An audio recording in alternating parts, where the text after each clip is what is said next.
Hello everyone, welcome to acumen.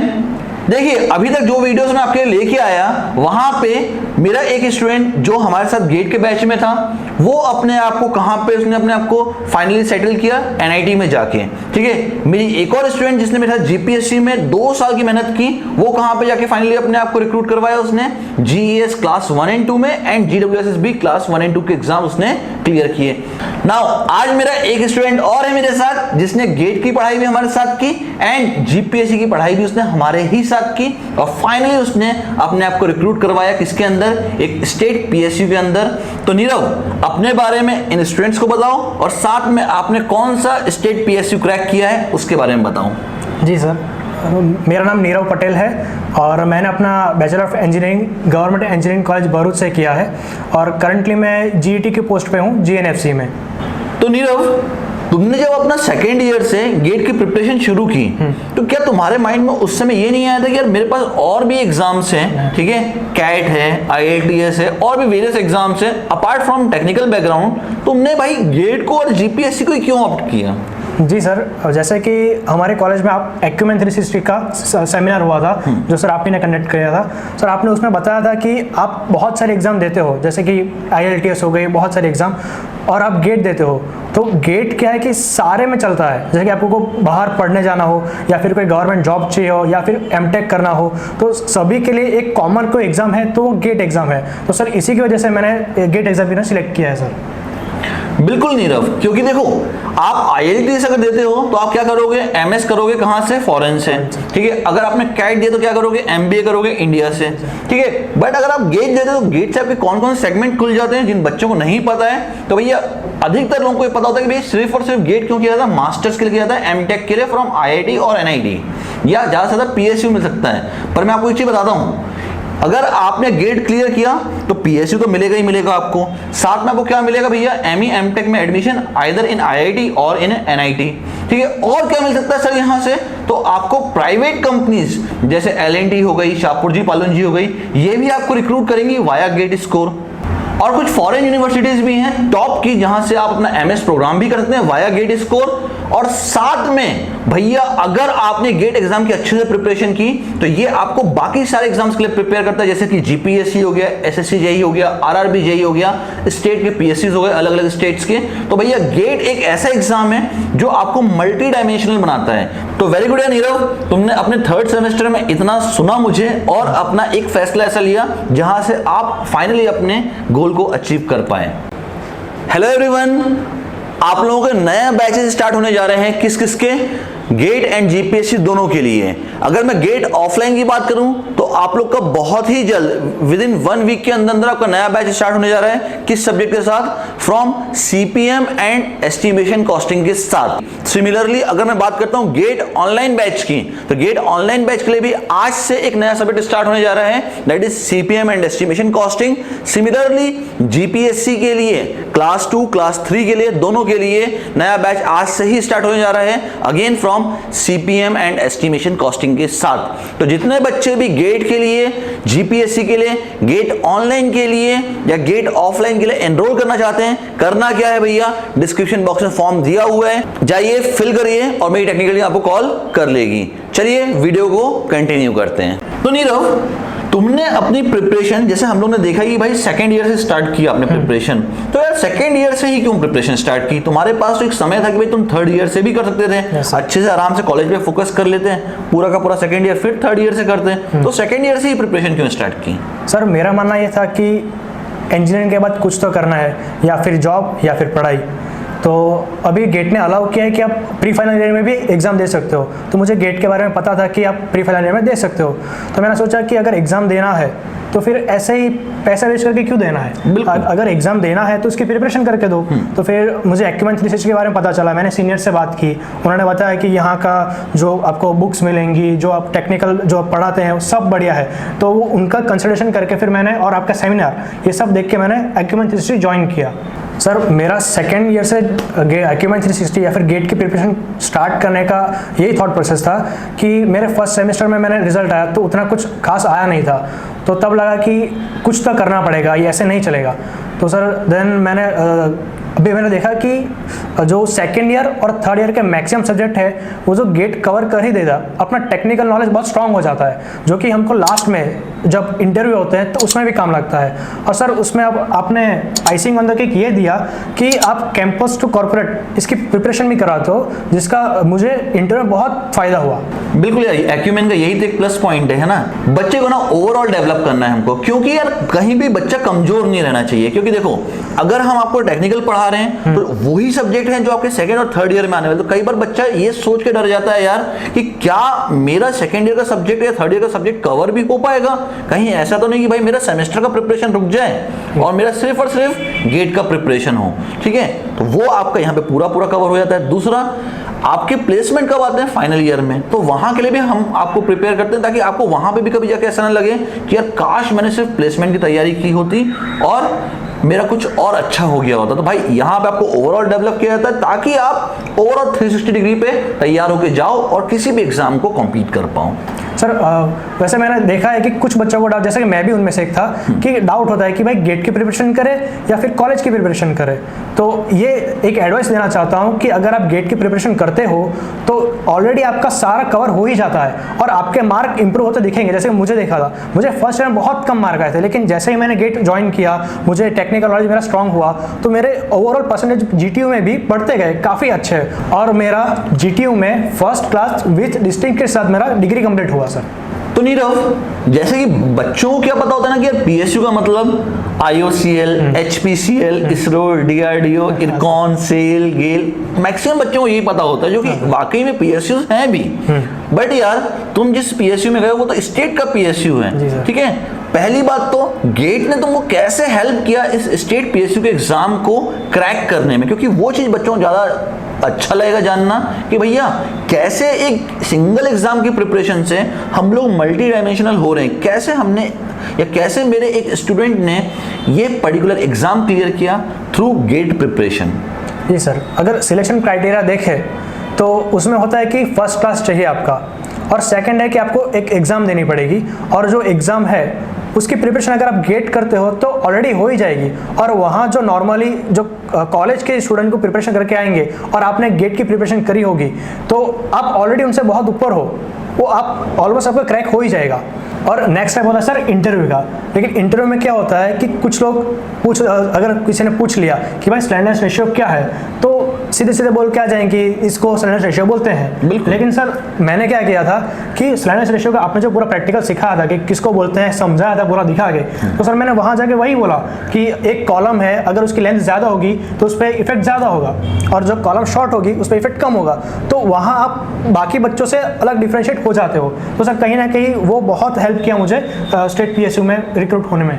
बिल्कुल नीरव, क्योंकि देखो ना इतने मल्टी डायमेंशनल बच्चे जाते हैं। अब मैं सिर्फ ये नहीं बोलूँगा कि तुम ही अकेले ऐसे थे जो गेट की प्रिपरेशन करके वहाँ पहुँचे, और भी बच्चे ऐसे रहे होंगे जो गेट एग्जाम की प्रिपरेशन करके पहुँचे, कुछ ऐसे भी रहे होंगे जो दूसरे एग्जाम्स की भी प्रिपरेशन करके वहाँ पहुँचे। बट कोई भी एग्जाम के लिए, मैं आप लोगों को बताता हूँ, कोई भी एग्जाम के लिए ना एक आपके अंदर एक प्लस पॉइंट होना चाहिए जो आपको डिस्टिंग्विश करे बाकी स्टूडेंट्स से। ठीक है, सेम आंसर तो हर कोई देता है यार। देखो रटा हुआ कॉन्सेप्ट मार्केट में बिखरा पड़ा है ना। गूगल करते हैं लोग तो बोलते हैं यार गूगल पे हर चीज तो पड़ी है ना। ठीक है, हर ही चीज पड़ी हुई है गूगल पे। ठीक है, बट हमें क्या लेना है वो हमारे काम का, और हमें सामने रिप्रेजेंट क्या करना है। देखो एक सिंपल सा कॉन्सेप्ट है, अगर मैं बात करूं सिंपल सा कॉन्सेप्ट, ठीक है, कि लोग बोलते हैं एफ्लोरेसेंस क्या है। है ना, कि अगर एक दीवार है तो एफ्लोरेसेंस क्या है, तो लोग बोलते हैं क्या है भैया, एफ्लोरेसेंस क्या है भैया, एक पैच हो जाता है व्हाइट कलर का जो कि सॉल्ट्स की वजह से होता है, पर कोई ये नहीं बता पाता यार कि उसके पीछे का फिनोमिना क्या है, क्यों वो एफ्लोरेसेंस हुआ, क्या उस ब्रिक के अंदर सॉल्ट्स थे या क्या हमने जो मोर्टार यूज किया उसके अंदर सॉल्ट्स थे, तो कहां से ये सॉल्ट आया पूरे के पूरे सरफेस के ऊपर। तो कभी भी बाकी बच्चों को मेरा एक ही गाइडेंस है, कभी भी आप किसी भी इंटरव्यू में बैठे ना, पहली चीज इंटरव्यू से डरो मत, क्योंकि इंटरव्यूअर आपको रिजेक्ट करने को नहीं, आपको सिलेक्ट करने को बैठा हुआ है। दूसरा, आप अपने जब आंसर्स को रिप्रेजेंट करें कभी भी, तो वो आंसर ना एकदम कॉपी एकदम नहीं होना चाहिए बुक के हिसाब से, कि भैया आपने एकदम बुक की लैंग्वेज कॉपी करके रख दिया। प्रैक्टिकली उसको जितना अच्छे से एक्सप्लेन करेंगे, इंटरव्यूअर आपको सिलेक्ट करने को बैठा हुआ है, 100% सिलेक्ट करेगा। और लाइव एग्जांपल नीरव आपके सामने है कि इसने अपने आप को उस इलैबोरेटिव वे में बताया और फाइनली ये सिलेक्ट भी हुआ उस पर्टिकुलर स्टेट पीएसयू के अंदर। नीरव, जैसे कि मैं हर बार हमारे स्टूडेंट से पूछता हूँ कि तुम लोग की स्ट्रेटेजी क्या रही थी उस एग्जाम के लिए, ठीक है, तो तुमसे भी सेम ही क्वेश्चन पूछूंगा, ठीक है, कि तुमने जब गेट एग्जाम क्रैक भी किया, अच्छा फॉर योर इन्फॉर्मेशन तुमको यही लग रहा होगा कि इस बच्चे ने सिर्फ प्रिपरेशन की और सिर्फ स्टेट पीएसयू का एग्जाम निकाला, ना ना ना ना ना, बिल्कुल भी नहीं भैया, इसने गेट एग्जाम भी क्रैक किया है इस साल का, ठीक है। तो ये बताना हम आपको भूल गए थे कि इसने अपना स्टेट पीएसयू का एग्जाम तो क्लियर किया ही किया, साथ में ये गेट क्वालिफाइड स्टूडेंट भी है भाई, और वेरी गुड मार्क्स से, ठीक है। इसको कोई भी अच्छे से अच्छा आईआईटी और कोई भी अच्छे से अच्छा एनआईटी मिल जाता, पर भाई जब स्टेट पीएसयू में ही होगा जहां जाने का सपना था, तो फिर क्या दिक्कत है, फिर तो अपन स्टेट पीएसयू ही ज्वाइन करेंगे, ठीक है। तो यार क्वेश्चन अपन जहां पे थे ट्रैक पे वापस आते हैं, ठीक है, क्या कि तुमने जब गेट की प्रिपरेशन की तो तुम्हारी स्ट्रेटेजी क्या रही थी इस पूरी जर्नी के दौरान? सर जब मैंने ज्वाइन किया था तो लगता था कि हाँ मुझे आता है, मैं ही सब कुछ हूँ। सर आपने बताया था ये स्ट्रेटेजी कि ऐसे ऐसे ऐसे पढ़ो, लेकिन तब लगता था कि ठीक है हम करते आधे कर लेंगे, लेकिन जब एक सब्जेक्ट ऐसा कंप्लीट हुआ, फिर मैंने टेस्ट दिया तो मार्क देखे तो लगा कि कहीं ना कहीं कुछ तो गलत हो रहा है, कुछ तो गलत हो रहा है। फिर एक आप बहुत अच्छा एक और है कि मेंटरिंग सेशन होता है यहाँ पे, तो सर मैंने आपसे मेंटरिंग ली, आपने एक बार फिर बताया कि क्या क्या कैसे करते हैं, क्या पढ़ना है, क्या पहले पूरा रिवाइज करो, फिर क्वेश्चन पेपर लगाओ, उसके बाद क्वेश्चन बैंक लगाओ, टेस्ट सीरीज तो उसके बाद की बात है वो देखेंगे, लेकिन सर इतना आपने बताया तो फिर मैंने वो फॉलो किया पूरा पढ़ा, उसका रिजल्ट मुझे दिखा, आने वाले सारे सब्जेक्ट मुझे देखा कि जो सारे बैच के स्टूडेंट हैं वहाँ कहीं ना कहीं मैं रैंक आ रहा है मेरा, मैं रैंक अचीव कर रहा हूँ अच्छा खासा सर। बिल्कुल नीरव, क्योंकि देखो तुम लोग जब आते हो ना, तुम लोग कैसे हो ना, तुम लोग एकदम मिट्टी की तरह होते हो, ठीक है। जैसे नया नया बच्चा पैदा होता है ना, तो उस बच्चे को क्या होता है, चलना सिखाना पड़ता है, ठीक है, उठना सिखाना पड़ता है, वैसे ही तुम लोग भी हो। जब तुम लोग ज्वाइन करते हो तुम लोग बहुत छोटे होते हो, तुम लोग को उस समय तक पता ही नहीं होता कि भैया मुझे इस एग्जाम के लिए कैसे मेहनत करनी है, और वही चीज़ सिखाना तो हमारा एक काम है, ठीक है। और वही कोशिश भी कर रहा है एक्यूमेन की भाई हर बच्चे को अपनी फाइनल मंजिल तक कैसे पहुंचाया जाए, और ये जर्नी कितनी स्मूथ कर दी जाए उस बच्चे के लिए, ताकि वो बच्चा अपने एग्जाम्स को क्लियर करे और एक अच्छा करियर अपना अचीव करे। सर एक चीज़ मैं और ऐड करना चाहूँगा कि हमको लगता है कि हमारे लिए इम्पोर्टेंट क्या है, वेब सीरीज, मूवीज़, वो सब, लेकिन जो रेगुलर बेसिस पे करना चाहिए वो हम नहीं करते। जैसे कि अभी रील्स देखने बैठेंगे तो 2 मिनट के कहाँ 2 घंटे हो गया ना सर, पता ही नहीं लगता। लेकिन यही चीज़ अगर हमारे लिए इम्पोर्टेंट क्या है, अभी पढ़ाई करना, लेक्चर अटेंड करना, वो हमसे कंटिन्यू नहीं होता। लेकिन अगर हम रेगुलर बेसिस पे लेक्चर अटेंड नहीं करोगे तो क्या होगा कि आपने जो प्रीवियस का पढ़ा है ना वो भी चला जाएगा सर। तो अभी इम्पोर्टेंट क्या है कि डेली के लेक्चर्स अटेंड करो, डेली के नोट्स बनाओ और डेली का रिविजन करो सर। बिल्कुल यार, क्योंकि देखो हमें कभी कभी लगता है ना कि इतना आसान है कि एक काम को रोज करना। जब हम लोग पैदा भी होते हैं ना तो हमारे मम्मी पापा को सिखाते हैं भाई खाना कैसे खाना है, ठीक है, कैसे हमें सुबह से अपना पूरा का पूरा दिन प्लान करना है, ये हमें मम्मी पापा सिखाते हैं। तो हम लोग क्या होता है उस चीज़ को डेली रूटीन में लेके आते हैं, तो वो हमारी एक हैबिट बन जाती है। हम लोग क्या लगता है अभी कि यार पढ़ाई हमारे लिए सबसे नॉन इंपॉर्टेंट काम है, और ये बच्चे सुन भी रहे होंगे अभी ना, तो इनको लगेगा कि यार ये तो एक हाइपोथेटिकल कॉन्सेप्ट चल रहा है, यार सिर्फ पढ़ाई पढ़ाई पढ़ाई पे जोर दे रहा है। नहीं यार भाई, मैं बोलता हूँ, मैं हमेशा प्रैक्टिकल व्यक्ति रहा हूँ, मैंने हमेशा एक बात बोली, जितना पढ़ाई करना है उतना करो, जैसे ही बोर होने लग गए अपना दूसरा काम कर लो, वेब सीरीज देखना वेब सीरीज देखो, ठीक है, रील्स देखना रील्स देखो, पर साथ में पढ़ाई भी करो, ठीक है। रोज एक ही काम करना है, और वो भी काम हमें ऐसा लगता है ना कि यार ये हमारे नॉन इंपॉर्टेंट काम है, पर हमारी लाइफ का सबसे इंपॉर्टेंट काम ही क्या है, पढ़ना, क्योंकि वो हमारा आने वाला करियर पूरा शेप करने वाला है, ठीक है। तो भाई सबसे एक रिक्वेस्ट है, सबसे इजी काम जो दिन का होता है ना उसको डेली बेसिस पे करना सबसे बड़ा टास्क है। अगर आपने इतना ही अचीव कर लिया ना कि आपने अपने को सिर्फ तैयार कर लिया कि मैं रोज 1.5 घंटा पढ़ाई कर लूंगा, तो ही हर चीज आपकी स्ट्रीमलाइन हो जाएगी। तो नीरव, कहीं ना कहीं मेरे स्टूडेंट को एक चीज जानने में बहुत खुशी होगी यार कि वेटेज जो होते हैं हर सब्जेक्ट के, देखो नेट पे अवेलेबल है वेटेज, ठीक है, बट तुमने इन वेटेज को कैसे ध्यान रखते हुए पूरा अपना प्रिपरेशन किया, जरा उसके बारे में अपना एक्सपीरियंस शेयर करो स्टूडेंट्स के साथ। जी सर, जैसे कि आपने बताया था सर कि कोई भी एग्ज़ाम देने से पहले उस एग्ज़ाम को पढ़ो, तो सर मैंने देखा कि सर वेटेज एग्ज़ाम के लिए मुझे कौन सा सब्जेक्ट प्रिपेयर करना है पहले, तो मैंने देखा कि जियोटेक है, फिर एनवायरनमेंट इंजीनियरिंग है, मैथमेटिक्स है, ट्रांसपोर्टेशन है, वो सब आपने बताया कि वो स्ट्रेटजी को फॉलो करो, तो मैंने वो पहले सब्जेक्ट खत्म किए। और सर एक और फ़ायदा था कि आपने जब मैंने सेकेंड से ज्वाइन किया था तो आपने क्या किया था कि एक जूनियर बैच और सीनियर बैच दोनों को मर्ज करके पढ़ाया था। तो जब हम अपने अकेले के बैच में पढ़ते थे तो लगता था कि अच्छा ठीक है, हम तो स्कोर कर रहे हैं, हमारा तो गेट में हो ही जाएगा। लेकिन जब हम अपनी सीनियर बैच के साथ पढ़ रहे थे तब पता लगा कि हम टॉप कर रहे हैं, लेकिन कहाँ से, नीचे से टॉप कर रहे हैं। तो सर फिर लगा कि नहीं, अगर इतनी ही प्रिपरेशन करनी है तो ये नहीं होगा, अगर सीनियर के साथ कम्पीट करना है तो और पढ़ना पड़ेगा। और सर उसमें एक और मैंने हेल्प किया था कि आपसे टाइम टाइम मेंटरिंग लेता गया। अगर मेरा कहीं डाउनफॉल आता है कि लगता है कि अब नहीं होगा, ये छोड़ देना चाहिए, कोई सब्जेक्ट छूटता है तो लगता है कि अब नहीं होगा, तो सर आपने एक अच्छा रखा था कि मेंटरिंग सेशन रखा था, तो मुझे बहुत हेल्प किया। बिल्कुल नीरव, जनरली आप लोगों को मैं एक चीज़ बताता हूँ कि हम लोग करते क्या है ना, जैसे नीरव ने बताया, जूनियर और सीनियर बैच को एक साथ मर्ज करते हैं एक लेवल पे ले जाने के बाद। कारण भाई जो जूनियर्स है ना उनको भी समझ में आए कि सीनियर का अप्रोच क्या है उस एग्जाम के लिए, और वही उनको भी हेल्प करता है ड्यूरिंग हिज और हर journey in the upcoming exam. तो भैया फायदा क्या हो गया, आपको एक फाउंडेशन मिल गया कि अब यहां से हमको उठाना है, ना कि 0 से उठाने की जगह पे लेवल 1 से आपको पता चलेगा कि भाई कैसे उठाना है इस एग्जाम के लिए। दूसरा जो मैं यहाँ एड ऑन करना चाहता हूँ नीरव के पॉइंट पे, नीरव ने बोला ना मेंटरिंग, ये बार बार मेंटरिंग वर्ड वापस आ रहा है, ठीक है। आजकल क्या हो गया ना, बड़ा कॉमन सा हो गया कि मेंटरिंग का मतलब क्या है यार, सिर्फ बात कर लो उतने में काम हो गया। मैं आपको एक चीज बताता हूँ, ठीक है, आप सब ने कहीं ना कहीं अपनी लाइफ में एक चीज फेस किया होगा कि आप एग्जाम जब शुरू करते हैं ना, प्रिपरेशन किसी भी एग्जाम की, आप तो एकदम पीक पे होते हैं यार, 1-1.5 महीने लगता है आपको नीचे भगवान है और आपने सब कुछ कर लेना है, ठीक है। ये हर बच्चे के साथ होता है कि जब बच्चे ने प्रिपरेशन स्टार्ट किया तो भैया कहीं ना कहीं एकदम जोश में आता है, मैं 1 नहीं 2 नहीं 4 बुक 5 बुक 6 बुक खत्म कर दूंगा।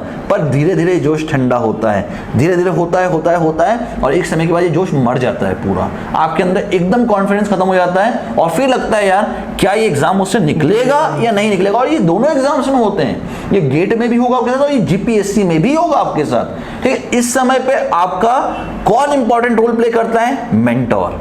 मेंटोर आपको वापस आपके ट्रैक पे लेके आता है, वो बताता है भाई कि नहीं अभी सब खत्म नहीं हुआ, अभी दुनिया खत्म नहीं हुई है, अभी भैया वो थॉर की जो उंगली थी ना, अभी घूमना बाकी है, ठीक है। तो अभी भी टाइम है और अभी भी सुधार लिया तो कहीं ना कहीं प्रिपरेशन सुधर जाएगी। एग्जाम्पल के तौर पे सामने बैठा हुआ है लाइव एग्जाम्पल, ठीक है, कहीं ना कहीं जब ये जीडीयू के एग्जाम की प्रिपरेशन कर रहा था इतना गुम गया, बीच में एक समय आया था जब ये भी गुम गया था, ठीक है, बट फिर वापस इसको ट्रैक पे लाया, ठीक है। और उस ट्रैक पे लाने के लिए, ठीक है, इतना तो क्रेडिट यार मैं लूंगा कि यार हाँ इसको मैं ट्रैक पे लेके आया, पर वहां से जितना भी अचीवमेंट किया वो सब नीरव का अचीवमेंट है, ठीक है। हमारे लिए खुशी क्या होती है ना, एक्यूमैन के लिए और मेरे लिए खासकर और मेरी पूरी टीम के लिए, आपका रिजल्ट, ठीक है। अगर मेरे स्टूडेंट का रिजल्ट आ गया, ऐसा जब मैं इंटरव्यू करता हूँ ना मेरे स्टूडेंट का, मुझे बड़ा कॉन्फिडेंस फील होता है यार कि देखो मेरे बाजू में मेरा वो स्टूडेंट बैठा है जिसको कभी मैं सामने बैठा के पढ़ा रहा था और आज देखो वो स्टूडेंट कहाँ पहुंच गया है, ठीक है। वेरी गुड यार नीरव यार, कॉन्ग्रेचुलेशन यार वंस अगेन, है ना नीरव। इस इंटरव्यू को एक लेवल और ऊपर लेके चलते हैं, ठीक है। एक चीज मुझे तो मेरे को अपने स्टूडेंट्स को बतानी है क्या, कि यार जरूरी है क्या कि एग्जाम में अगर 13-14 सब्जेक्ट्स हैं हमारे, technical plus maths plus general aptitude को मिला के, तो सारे के सारे पूरे किए जाएं, क्या जरूरी है कि पूरे सब्जेक्ट करेंगे तभी ये एग्जाम क्रैक होगा, या कुछ कम भी करें तो भी हमारा काम हो जाएगा, जितना हमें रिक्वायरमेंट है उतना हमें अचीव हो जाएगा? ठीक है सर, आप पहली बात तो मैं बताना चाहूँगा कि हो सके तो सारे सब्जेक्ट कंप्लीट करो, पूरे सारे कंप्लीट करो, लेकिन अगर आप ट्राई करते हो, आपने मेन सब्जेक्ट जैसे कि है एनवायरनमेंट, जियोटेक, ट्रांसपोर्टेशन, वो सब तो कंप्लीट करना ही है, वो कंपलसरी है। वो इतना डिफिकल्ट भी नहीं होगा कि आप, मुकेश सर इतना इजी बना देते हैं ना आपके लिए कि आप क्वेश्चन देखोगे सॉल्व कर लोगे। तो मैं ये चाहूँगा कि अब जो मेन ज़्यादा वेटेज वाला सब्जेक्ट है वो कंप्लीट करो। लेकिन किसी को कोई सब्जेक्ट जैसे कम वेटेज वाला उसमें प्रॉब्लम हो रही है कि ये मैं कर रहा हूँ, लाइव लेक्चर मैंने अटेंड किए, मैंने क्वेश्चन लगाए, फिर भी नहीं हो रहा है, और एक टाइम पे आप हार जाते हो कि यार नहीं हो रहा है, तो वो छोड़ सकते हो। लेकिन आपको क्या लगा कि यार मैंने छोड़ दिया सब्जेक्ट, वो मार्क मेरे कहाँ गए? तो वो मार्क भी आप कहाँ से कवर कर सकते हो, कैसे कर सकते हो, वो सब मुकेश सर मुकेश सर पूरा बताएंगे सर आपको। बिल्कुल नीरव, क्योंकि कहीं ना कहीं ऐसा लगता है ना मुझे भी कि हमारा एम इस एग्जाम में बहुत बड़ा नहीं है। मैक्सिमम से मैक्सिमम क्या एम हो सकता है किसी बच्चे का? पीएसयू। हाँ सर, पीएसयू है ना, मैक्सिमम से मैक्सिमम यही एम हो सकता है। और पीएसयू के लिए अगर मैं बात करता हूँ for a general category student, कितना मार्क्स आएगा? 70 प्लस है ना।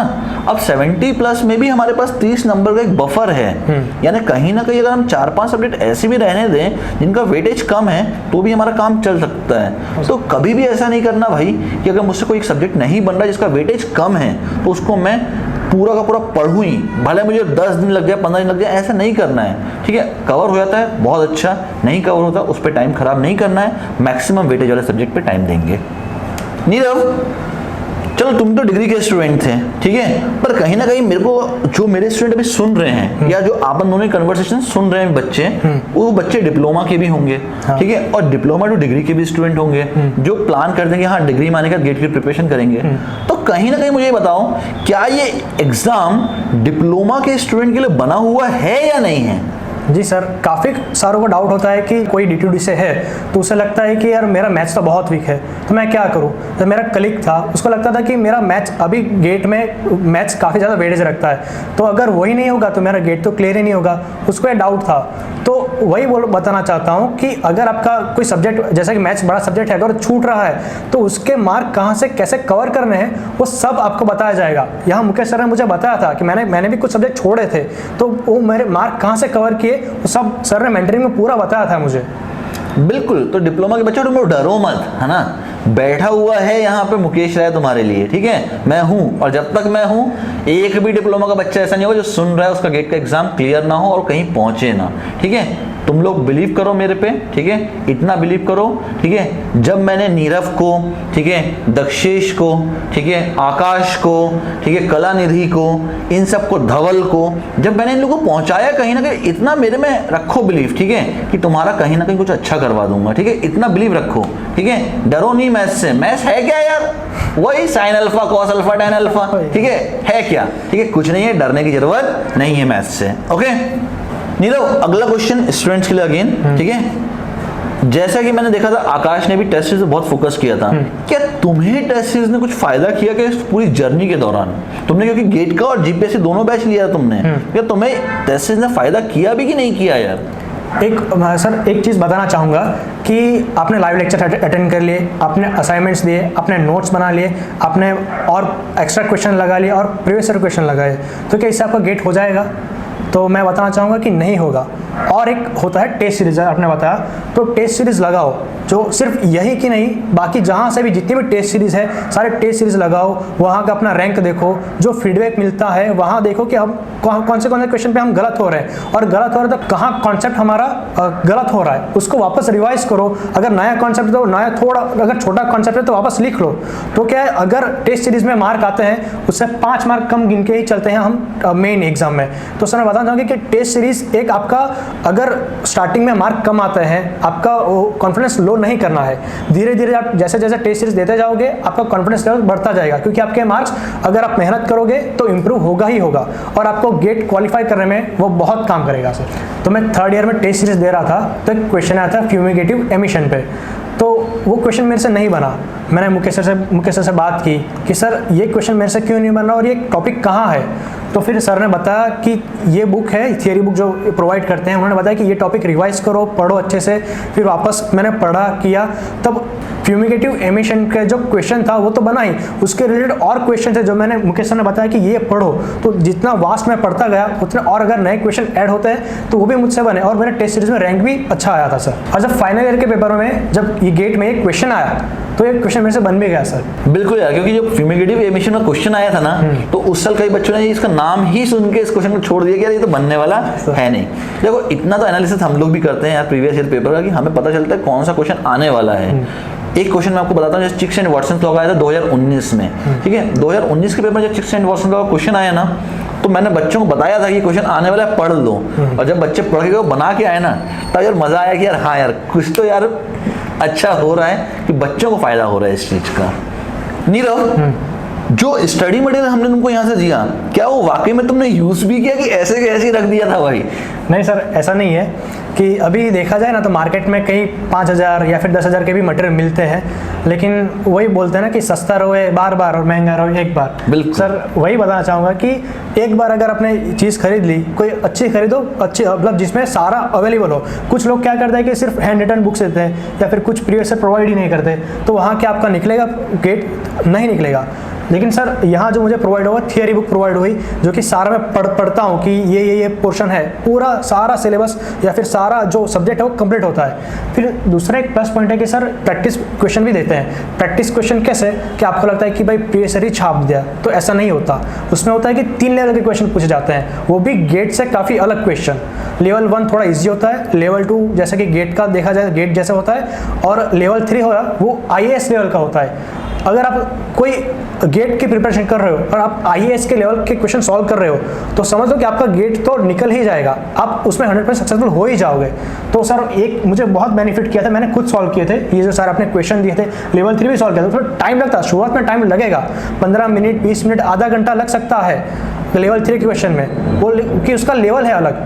तो एक बार लेकिन आपने वो सॉल्व कर लिया, आपको समझ आया, कॉन्सेप्ट समझ आ गया, तो आप लेवल 1 2 तो ऐसे ही सॉल्व कर लोगे। बिल्कुल नीरव, मेरा एक ही मानना है यार, क्या कि जब बच्चा आपके पास आ गया, अब वो बच्चा आपका है पूरा पूरा, उसको एक ही जगह पर सब कुछ प्रोवाइड कर दो ना, तो वो भटकेगा नहीं। क्योंकि पता चला 2 साल तक भटक ही रहा है कि मैं प्रैक्टिस क्वेश्चन किधर से सॉल्व करूं, मैं PYQ कौन सा लूं, ठीक है, अब मेरे को नोट्स कैसे बनाने हैं, मुझे थ्योरी कहाँ से मिलेगी। पता चला आपने इतनी मोटी मोटी किताबें पढ़ना शुरू कर दी, ठीक है, स्ट्रक्चर एनालिसिस इतनी मोटी मोटी किताब आती हैं, ठीक है। अब अगर ये सब पढ़ने गए तो 2 साल पूरा इसी में गुजर जाएगा। इससे अच्छा अगर हम आपको एक थ्योरी बुक दे रहे हैं, तो वो हमने डेवलप किया है, और हमने इतना प्रिसाइजली डेवलप किया है कि आपको पढ़ने में मजा है। दूसरा, आप उसको जल्दी से खत्म कर लें उस सब्जेक्ट को। साथ में प्रैक्टिस बुक जैसा बताया ही नीरव ने, और PYQ तो है ही है, ठीक है, वो क्या है, सोने पे सुहागा वाला काम हो गया वो।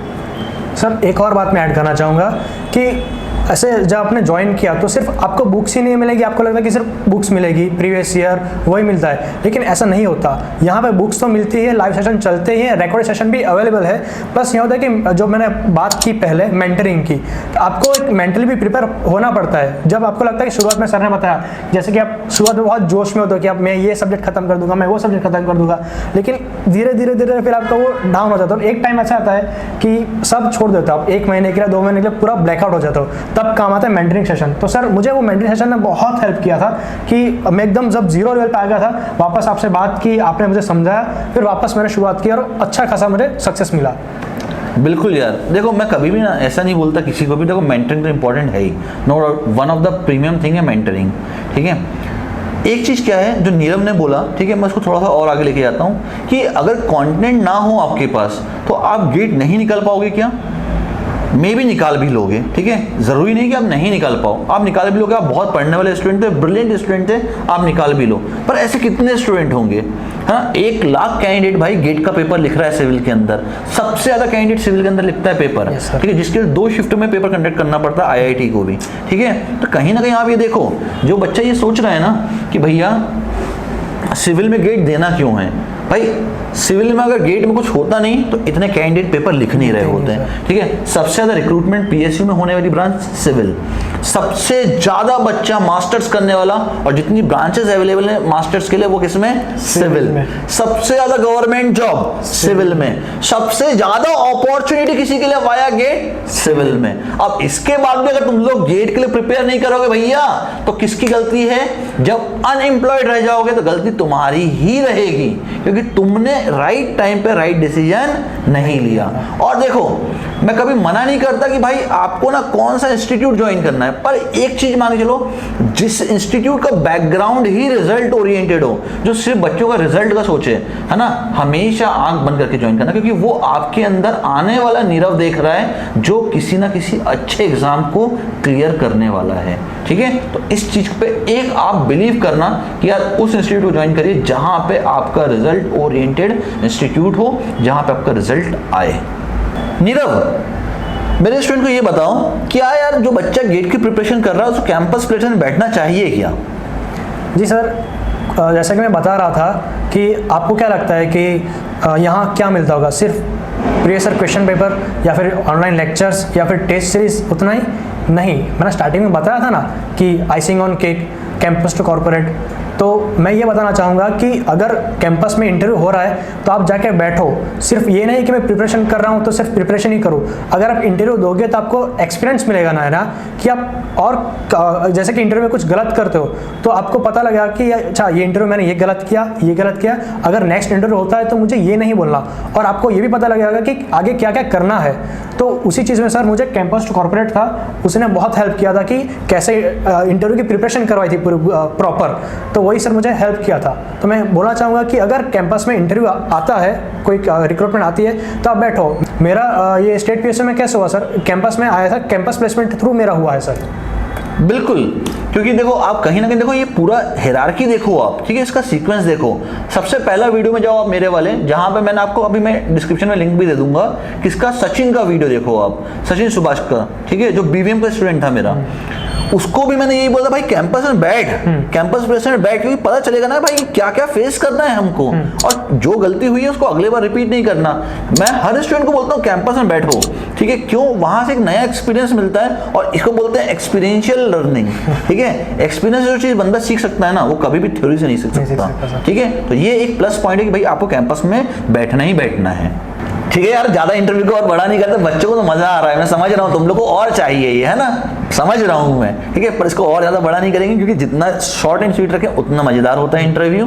ठीक है, लास्ट में यार नीरव, चाहते अब मैं कुछ भी नहीं पूछूंगा यहाँ पे, तो अपनी तरफ से भाई जो भी इनको बताना चाहता है, जो भी तेरे जूनियर्स हैं, जो भी तेरे कलीग्स हैं, तुझे सुन रहे हैं, इनको क्या एक मैसेज देना चाहता है कि इनके लाइफ को वो 180 डिग्री टर्न आउट करके रख दे पूरा, तो वो यार इनके साथ शेयर कर अपने एक्सपीरियंस को। मैं ये बोलना चाहता हूँ कि अभी सिविल में बहुत सारे वैकेंसीज आ रही है, बहुत सारे एग्जाम है, और आपके पास 2 ही साल है। ये 2 साल आप जोक दो अपने आप को, पूरा जितनी मेहनत कर सको, 8 घंटा 9 घंटा, या फिर कॉलेज का थोड़ा प्रॉब्लम है तो लेकिन पढ़ो, वो थोड़ा साइड, कॉलेज का अगर आपको थोड़ा कम करना पड़ रहा है तो साइड करके गेट का पढ़ो, प्रिपरेशन करो। और जैसे कि अभी जीपीएससी देख रहे हो आप, जीपीएससी अपना लेवल थोड़ा बढ़ा रहा है, तो अगर आपने गेट की प्रिपरेशन की होगी, और सपोज आप मान लो कि अगर आपका गेट में हल्का सा या फिर कोई चांस हो, एक ले लो कि नहीं हो रहा है, तो क्या आपका जीपीएससी निकलेगा? 100% आपका जीपीएससी निकलेगा ही निकलेगा, क्योंकि जीपीएससी अपना लेवल काफी टफ कर रहा है। अगर आपने गेट की प्रिपरेशन की होगी तो आपका जीपीएससी निकल ही जाएगा। तो मैं बोल रहा हूँ कि 2 साल है, अगर सिविल में हो आप कुछ तो कर ही लोगे। अगर 2 साल आप अपने को झोंक सकते हो, मेहनत कर सकते हो, तो अभी वक्त है, कर लो पूरा। बिल्कुल यार नीरव, तुमने यार बहुत अच्छे से स्टूडेंट को गाइड किया, ठीक है, कांग्रेचुलेशन यार वंस अगेन। ठीक है, तुम इस स्टेट पीएसयू में सिलेक्ट हुए, और देखो भाई तुम लोगों के पास ज्यादा समय बचा नहीं है, 2 साल है। 2 साल में देखो, या तो कुछ कर सकते हो या तो कुछ नहीं कर पाओगे। नहीं किया तो जीवन ऐसे ही गुजरना है, ठीक है, सुबह होगी शाम होगी, जिंदगी यूं ही तमाम होगी। ठीक है, और अगर कुछ कर डाला तो भैया लाइफ उस प्लेटफॉर्म पे पहुंच जाएगी ना कि उसके बाद जीवन भर एकदम सुखी सुखी आपका जीवन गुजरना है। तो आपके हाथ में डिसीजन है, करना क्या है। ठीक है, अब वीडियो तो तुम लोग हर बार देख लेते हो, चैनल सब्सक्राइब करते नहीं हो। ठीक है भाई, मैं तो बोल के थक गया हूँ इनको, तू एक बार बोल दे यार कि कम से कम चैनल तो सब्सक्राइब करो। सर सब्सक्राइब कर दो, बहुत सारे, अगर ये जैसे मेरा इंटरव्यू हुआ वैसे बहुत सारे इंटरव्यू है जो देख के आपको पता चलेगा कि आपको क्या करना है क्या नहीं करना है, तो सब्सक्राइब कर दो। सब्सक्राइब करो, लाइक करो, ठीक है, बेल बटन को हिट करो, नहीं तो अगला वीडियो नहीं भेजूंगा तुम लोगों को। ठीक है, बेल बटन को हिट करो ताकि आने वाले नोटिफिकेशन सारे के सारे आपको मिले। ठीक है, और नए बैचेस स्टार्ट होने जा रहे हैं। ठीक है, नया सब्जेक्ट आपको मैं अनाउंस कर चुका हूं ऑलरेडी, डिस्क्रिप्शन बॉक्स में मैंने आपको लिंक प्रोवाइड की हुई है, जाइए फिल करिए, और वहां से मेरी टेक्निकल टीम आपको कॉल करेगी और आपको बैच में एनरोल करेगी। मैं भी देखना चाहता हूं कौन कौन है, अगला नीरव, अगला मीत, हीनल, कलानिधि, धवल, ठीक है, आकाश, सचिन, कौन कौन भाई नाम गिनवा रहा हूं, देखो खत्म नहीं हो रहे हैं नाम, ठीक है। तो अगला कौन बनना चाहता है भाई, ये जो एक एग्जाम को क्रैक करके अपने करियर को एक शेप देना चाहते हैं, ठीक है। तो मिलते हैं सेशन के अंदर बहुत जल्दी। करना क्या है, डिस्क्रिप्शन में लिंक दिया हुआ है, फॉर्म को फिल करिए, ठीक है। Bye bye everyone and thanks for your time.